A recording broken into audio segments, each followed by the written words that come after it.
ಇವತ್ತು ನಾವು ಭಾರತೀಯ ಶೈಲಿಯಲ್ಲಿ ಅಥವಾ ಇಂಡಿಯನ್ ಸ್ಟೈಲಲ್ಲಿ ಮಸಾಲ ಪಾಸ್ತಾ ಹೇಗೆ ಮಾಡೋದು ಅಂತ ನೋಡೋಣ. ಮಾಡೋದಕ್ಕೆ ಸುಲಭ, ಚಿಕ್ಕ ಮಕ್ಕಳಿಂದ ಹಿಡಿದು ದೊಡ್ಡವ್ರವರೆಗೆ ಎಲ್ಲರೂ ಖುಷಿಪಟ್ಟು ಇಷ್ಟಪಟ್ಟು ತಿಂತಾರೆ. ನಮಸ್ತೆ, ನಾನು ನಿಮ್ಮ ಲತಾ, ವೆಜ್ ರೆಸಿಪೀಸ್ ಆಫ್ ಕರ್ನಾಟಕಕ್ಕೆ ನಿಮಗೆಲ್ರಿಗೂ ಮತ್ತೊಮ್ಮೆ ಸ್ವಾಗತ. ಮೊದಲಿಗೆ ಒಂದು ಪಾತ್ರೆಯಲ್ಲಿ 2 ಕಪ್ಪು ನೀರು, ಒಂದು ಅರ್ಧ ಚಮಚದಷ್ಟು ಎಣ್ಣೆ, ಒಂದು 1/4 ಚಮಚ ಉಪ್ಪು ಇಷ್ಟನ್ನು ತಗೊಂಡು ಕುದಿಯೋದಕ್ಕೆ ಇಡಬೇಕು. ಚೆನ್ನಾಗಿ ಕುದಿಯೋದಕ್ಕೆ ಶುರುವಾದ ಕೂಡಲೇ 1 ಕಪ್ಪಷ್ಟು ಪಾಸ್ತಾನ ಹಾಕಬೇಕು. ನಾನಿಲ್ಲಿ ಮ್ಯಾಕರೋನಿ ಪಾಸ್ತಾ ತೊಗೊಂಡಿದ್ದೀನಿ.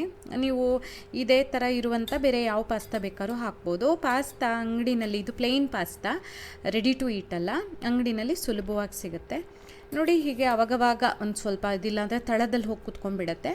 ಅವಾಗವಾಗ ಹೀಗೆ ಮಚ್ಚುತ್ತಾ ಒಂದು ಸ್ವಲ್ಪ ಚೆನ್ನಾಗಿ ಅರಳಿಕೊಂಡು ಬೆಂದ ಮೇಲೆ ನೀರನ್ನು ಬಗ್ಸಿ ಎತ್ತಿಟ್ಕೊಳ್ಳೋಣ. ಆಮೇಲೆ ಒಂದು ಬಾಣಲೆಯಲ್ಲಿ 2 ಟೇಬಲ್ ಚಮಚ ಎಣ್ಣೆ ಬಿಸಿ ಮಾಡಿ ಸಣ್ಣದಾಗಿ ಹೆಚ್ಚಿರುವಂತಹ ಶುಂಠಿ, ಬೆಳ್ಳುಳ್ಳಿ ಮತ್ತು ಹಸಿಮೆಣಸಿನಕಾಯಿಯನ್ನು ಹಾಕ್ತಾಯಿದ್ದೀನಿ. ಒಂದೊಂದು ದೊಡ್ಡ ಚಮಚದಷ್ಟು ಅಂತ ಹೇಳ್ಬೋದು. ಶುಂಠಿ ಬೆಳ್ಳುಳ್ಳಿ ಪೇಸ್ಟ್ ಬೇಕಾದ್ರೂ ಹಾಕ್ಬೋದು. ಅದನ್ನು ಹಾಕೋದಾದರೆ ಆಮೇಲೆ ಈರುಳ್ಳಿ ಹಾಕಿದ ಮೇಲೆ ಹಾಕಿ. ಒಂದು ದೊಡ್ಡ ಗಾತ್ರದ ಈರುಳ್ಳಿನ ಸಣ್ಣದಾಗಿ ಹೆಚ್ಚಿಟ್ಕೊಂಡಿದ್ದೆ, ಅದನ್ನು ಸಹ ಹಾಕಿ ಹೀಗೆ ಸ್ವಲ್ಪ ಬಣ್ಣ ಬದಲಾಗೋವರೆಗೆ ಹುರ್ಕೊಳ್ಬೇಕು. ಆಮೇಲೆ 1 ಟೊಮ್ಯಾಟೊ, ಅದನ್ನು ಸಹ ಸಣ್ಣದಾಗಿ ಹೆಚ್ಚಿದ್ದು, ಜೊತೆಗೆ 1 ಟೀ ಸ್ಪೂನಷ್ಟು ಉಪ್ಪು ಅಥವಾ ನಿಮಗೆ ರುಚಿಗೆ ಎಷ್ಟೋ ನೋಡಿಕೊಂಡು ಅಷ್ಟು ಉಪ್ಪು ಹಾಕಿ ಟೊಮ್ಯಾಟೊ ಎಲ್ಲ ಮೆತ್ತಗಾಗೋವರೆಗೆ ಹುರಿಬೇಕು.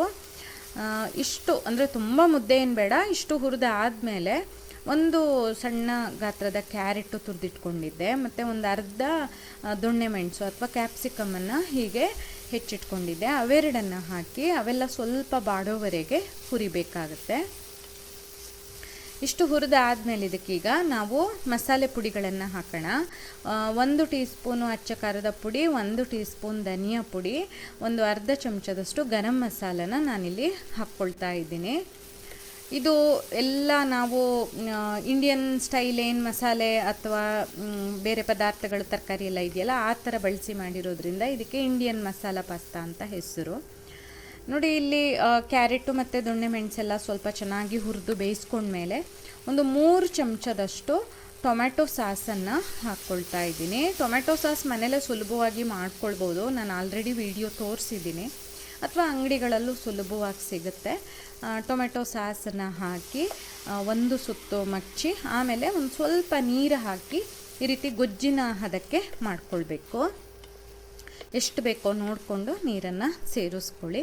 ಆನಂತರ ಇದಕ್ಕೆ ಈಗಾಗಲೇ ಬೇಯಿಸಿಟ್ಕೊಂಡಿದ್ವಲ್ಲ ಆ ಪಾಸ್ತಾನ ಹಾಕಬೇಕು. ಪಾಸ್ತಾ ತುಂಬ ಮುದ್ದೆ ಆಗೋವರೆಗೆಲ್ಲ ನೀವು ಬೇಯಿಸ್ಕೊಳ್ಬಾರ್ದು, ಅಂದರೆ ಅದು ಬೆಂದು ಪೀಸ್ ಆಗೋಕ್ಕೆ ಶುರುವಾಗುತ್ತೆ. ಅಷ್ಟೆಲ್ಲ ಬೇಯಿಸಬಾರ್ದು. ಹೀಗೆ ಕೈಯಲ್ಲೆಲ್ಲ ಮುಟ್ಟಿದರೆ ಅಥವಾ ಸೌಟಲ್ಲಿ ತಿರುವುತ್ತಾ ಇರುವಾಗ ಅದು ಸ್ವಲ್ಪ ಮೃದು ಆಗಿದೆ ಅನಿಸಿದ್ರೆ ಸಾಕು, ಅಷ್ಟೇ. ಸೊ ಪಾಸ್ತಾ ಹಾಕಿ ಚೆನ್ನಾಗಿ ಹೀಗೆ ಮಚ್ಚಿ ಸ್ಟವನ್ನು ಆಫ್ ಮಾಡಿ ಮೇಲಿಂದ ಕೊತ್ತಂಬರಿ ಸೊಪ್ಪು ಹಾಕಿದ್ರೆ ಆಯಿತು. ನೀವು ಬೇಕಾದ್ರೆ ರುಚಿ ನೋಡಿ ಉಪ್ಪು ಬೇಕಂದರೆ ಸೇರಿಸ್ಕೊಳ್ಬೋದು. ಬಹಳ ಸುಲಭವಾಗಿ, ಬಹಳ ರುಚಿಯಾಗಿ ಪಾಸ್ತಾನ ಮನೇಲೇ ತಯಾರಿಸ್ಕೊಳ್ಬೋದು, ಮಾಡ್ಕೊಳ್ಬೋದು. ನೀವು ಖಂಡಿತ ಟ್ರೈ ಮಾಡಿ. ನಿಮಗೆ ಈ ವಿಡಿಯೋ ಇಷ್ಟ ಆದಲ್ಲಿ ಲೈಕ್ ಮಾಡಿ, ಶೇರ್ ಮಾಡಿ, ಕಮೆಂಟ್ ಮಾಡಿ, ಹಾಗೆ ನಮ್ಮ ಚಾನಲಿಗೆ ಸಬ್ಸ್ಕ್ರೈಬ್ ಮಾಡೋದನ್ನು ಮರಿಬೇಡಿ. ಧನ್ಯವಾದಗಳು.